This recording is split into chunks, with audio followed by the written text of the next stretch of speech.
Did you know that Christian nationalism used to be called Christian patriotism? Hi, this is Bill Federer, and in this episode of How We Got Here, we are looking at the controversial new label the mainstream media is using, Christian nationalism. There are 3 points to consider. The first is that nationalism is the opposite of globalism. Second, nationalism depends on the nation. Thirdly, Christian nationalism used to be called Christian patriotism, and every president, Democrat and Republican, encouraged it. Let's look at the first point. Nationalism is the opposite of globalism. Did you know there are people called globalists that want to do away with nations and set up a one world government, which, of course, they will control? Klaus Schwab of the World Economic Forum produced an Agenda 2030 video, which had the line, "You will own nothing and be happy." This sounds a lot like Karl Marx's Communist Manifesto. The theory of the communists may be summed up in the single sentence, abolition of private property. Abolition of private property means you will own nothing. How do globalists plan on getting you to give up your property and freedom? The Great Reset. Jack Posobiec of Human Events Daily stated on OAN, November 24th, 2022. The Great Reset is very much like communism.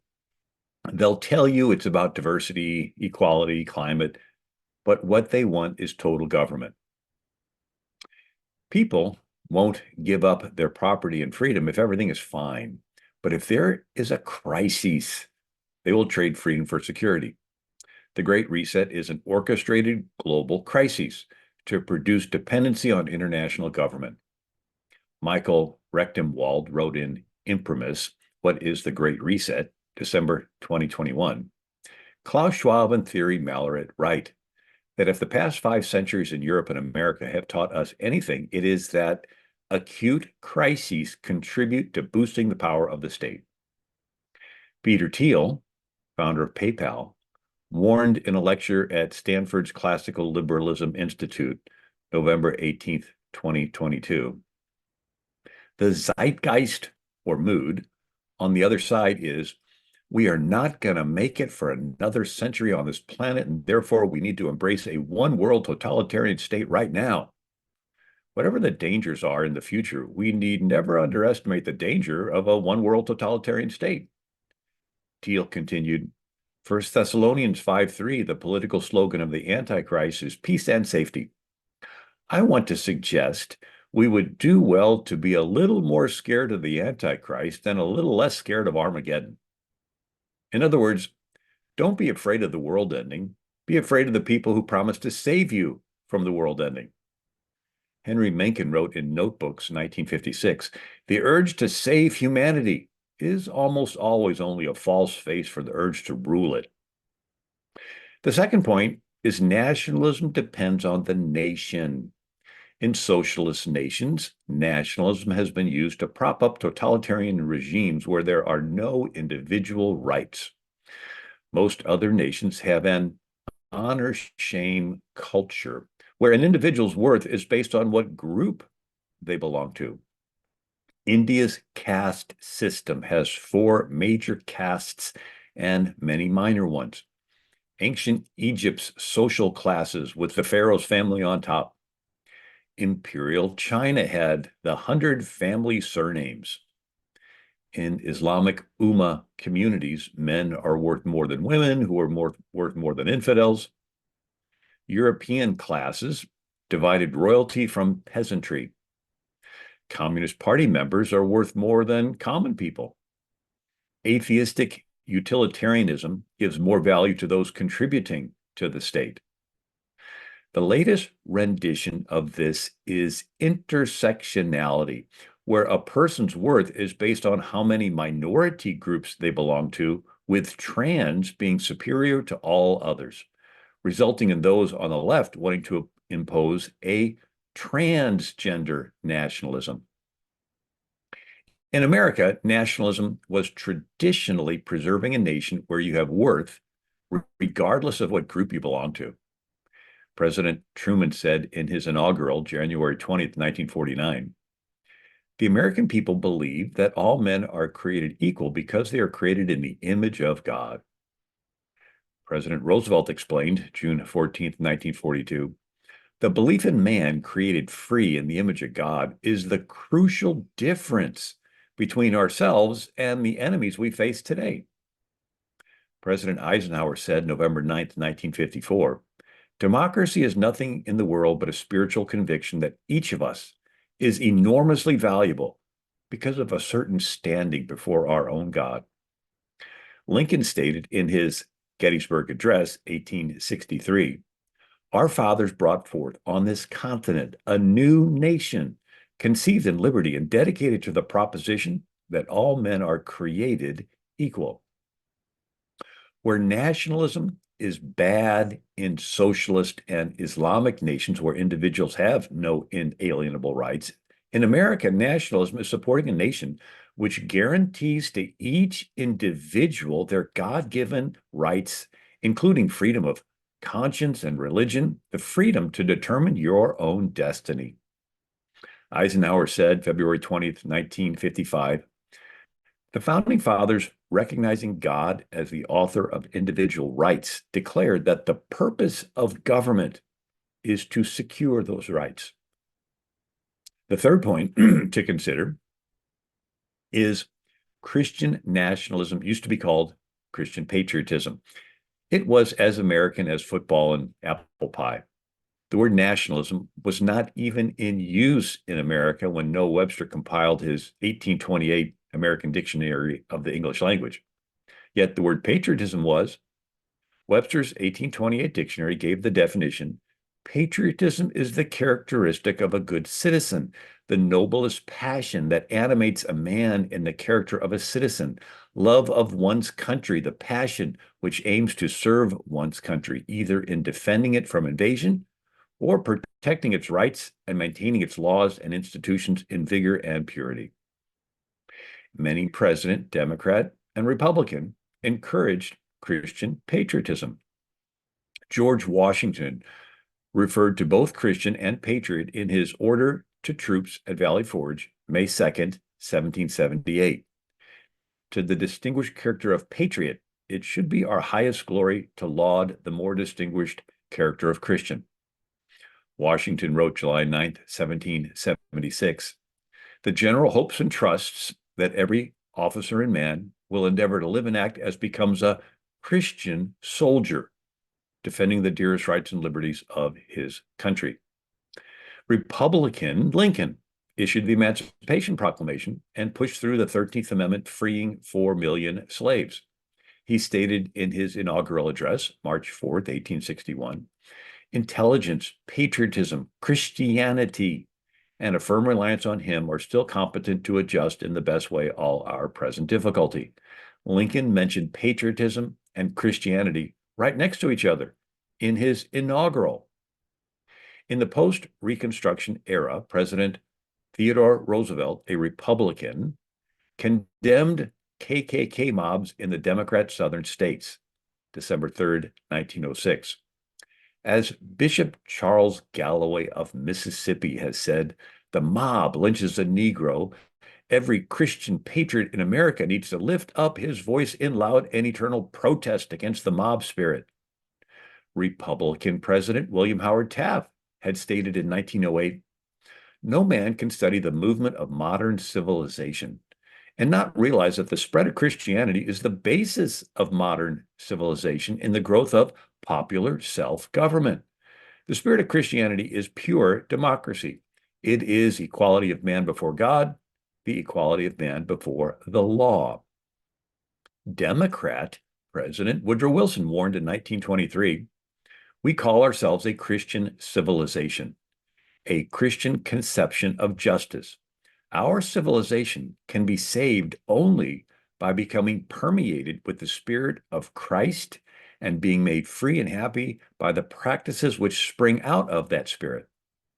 Democrat President Franklin Roosevelt, an Episcopalian, wrote the prologue of a Gideon's New Testament and Book of Psalms that was given out to millions of soldiers and sailors during World War II. FDR had stated October 6th, 1935, the printing of the first English Bible is an event of great significance. We trace the widespread dissemination of those moral and spiritual precepts that have so greatly affected the progress of Christian civilization. FDR stated September 1st, 1941, preservation of these rights is vitally important to the whole future of Christian civilization. Would today's mainstream media label Roosevelt a Christian nationalist? President Truman, a Democrat, said August 28th, 1947, this is a Christian nation. As a Christian nation, our earnest desire is to work with men of goodwill everywhere to banish war. Truman lit the national Christmas tree December 24th, 1952, saying, through Jesus Christ, the world will yet be a better and fairer place. Would the mainstream media call Truman a Christian nationalist? Republican President Dwight Eisenhower said November 9th, 1954, this relationship between a spiritual faith and our form of government is obvious. Man is endowed by his creator. When you come back to it, there is just one thing. Man is worthwhile because he was born in the image of his God. Any group that awakens all of us to these simple things is a dedicated, patriotic group that can well take the Bible in one hand and the flag in the other and march ahead. Democrat President John F. Kennedy wrote to Brazil's president, January 31st, 1961, to each of us is entrusted the heavy responsibility of guiding the affairs of a democratic nation founded on Christian ideals. Patricia U. Bonami, professor emeritus of New York University, wrote, the colonists were about 98% Protestant. J. Tobin Grant wrote in Measuring Aggregate Religiosity in the United States, 1952 to 2005, that in 1965, America's population was 93% Christian, consisting of 69% Protestant and 24% Catholic, with 3% of the population Jewish. Jeffrey M. Jones wrote, according to an average of all 2021 Gallup polling, about 3 in 4 Americans said they identify with a specific religious faith. By far, the largest proportion, 69%, identify with a Christian religion, including 35% who are Protestant, 22% Catholic, and 12% who identify as just simply Christian. In America, tolerance evolved from Pilgrims and Puritans to all Protestants, then to Catholics, Jews, liberal pseudo-Christian groups, then to monotheists and polytheists, then to all religions, and finally to atheists, Islamists, and Satanists. Ironically, the last ones in want to kick the first ones out. They are intolerant of the beliefs that tolerated them. Ronald Reagan stated, August 23rd, 1984, the frustrating thing is that those who are attacking religion claim they are doing it in the name of tolerance. Question, isn't the real truth that they are intolerant of religion? Bob Unruh wrote in WND.com, April 1st, 2024, the state attacks Christians with a so-called non-discrimination agenda that actually discriminates against people of faith. Why does the mainstream media insist on calling Christian patriots Christian nationalists? For the same reason they call pro-life supporters anti-abortion. No pro-life group labels itself anti-abortion. Yet every mainstream news article that covers the subject labels pro-life people anti-abortion. Why? Negative word association. They want to malign public opinion against them. What is happening is called psychological projection. Intolerant activists accuse Christians of being intolerant when in reality they are the ones who are intolerant of Christians. It's called blame shifting, where the attacker blames the victim. They accuse the innocent of what they are guilty of. Little children instinctively do this, saying, I didn't start the fight, you did. A cheating spouse will accuse the faithful spouse of being unfaithful. In the Bible, Potiphar's wife accused Joseph of lusting after her when she was lusting after him. Nero reportedly set fire to Rome, yet blamed it on the Christians. Democrat political advisor David Axelrod said on NPR, April 19th, 2010, in Chicago, there was an old tradition of throwing a brick through your own campaign office window and then calling your press conference to say you've been attacked. Left-wing activists use critical race theory, DEI, ESG to force an irreligious nationalism, a Satanist theocracy, a trans-dominionism to censor and cancel Bible-believing Christians and pro-life Catholics. They employ a fear-mongering technique to seize power. The Telegraph's article, December 12th, 2023, exposed a Hollywood producer using fear-mongering. Rob Reiner is deluded about Christian nationalism. The God and Country movie trailer presents ordinary religious Americans as nationalist boogeymen. Reiner's examples of Christian nationalism are so broad that even the late Queen Elizabeth had a brush with it, and Billy Graham. The inescapable conclusion is that average Christian beliefs and average Christian engagement in the public sphere is exactly what Reiner and his abetos, collaborators, hope to target. They want to shame followers of Jesus from taking part in the very same political activities their secular counterparts do. TheGatewayPundit.com reported February 23rd, 2024, Heidi Przybyla, a reporter for Politico, appeared on MSNBC this week and fretted as she explained that Christian nationalists believe that America's rights are granted by God and not Congress or the Supreme Court. The rights of Americans do come from God and not the government, which anyone knows if they have read the country's founding documents. How is this person even allowed to comment on politics on TV with this level of dishonesty or stupidity? This is a perfect example of why trust in the media is in the gutter. TheGatewayPundit.com published Mike LaChance's article, February 29th, 2024. Last week, a reporter for the liberal outlet Politico suggested that if you're an American who believes that your rights come from God and not the government, that you're a Christian nationalist. Family Research Council President Tony Perkins and Catholic Vote President Brian Birch fired off a letter to Politico demanding an apology, saying, Politico's reporter failed to acknowledge that our own republic was founded on the belief that our rights come from God, not earthly kings or government, a revolutionary idea clearly articulated in the Declaration of Independence. Perkins and Birch called out Przybyla for an attempt to spread misinformation about Christians. Ed Martin of Phyllis Schlafly's Eagles responded March 1st, 2024. Heidi Przybyla isn't railing against Christian nationalism.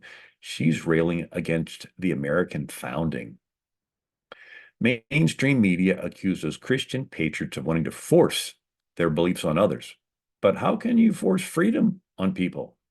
Instead of dominionism, patriots want freedomism. Patriots don't want to force their beliefs on anyone. They just don't want the government forcing its progressive beliefs on them. They want the government to stop legislating immorality. In summary, the 3 points we considered were: nationalism is the opposite of globalism. Nationalism depends on the nation, and Christian nationalism used to be called Christian patriotism, and every president, Democrat and Republican, encouraged it. I hope you have found this episode of How We Got Here interesting. God bless you.